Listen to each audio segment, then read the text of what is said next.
Hey guys, on today's video I'm gonna show you how to create folders right here on your Google Drive.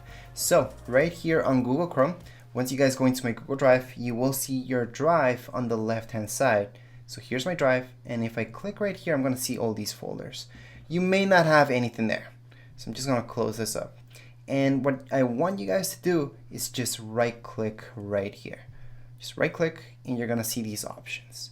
For now, we're gonna see new folder, upload files, and upload folder. So we can do that as well. But we're gonna go ahead and click on new folder. Once you click on new folder, this will pop up. So just name it whatever you guys like. I'm gonna call this one backup.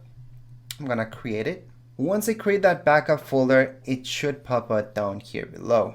Or again, on the left hand side, we will see my drive, and if I click on this arrow, we should see all the folders I just created. So I just created the backup one and it's empty. So if I click on that folder, it should have nothing. I can just drag and drop any files right here. Anyways, that's how you guys can create folders right here on your Google Drive. If you guys have any questions, comments, you guys can write down here in the comments area. Don't forget to subscribe and rate. Thank you.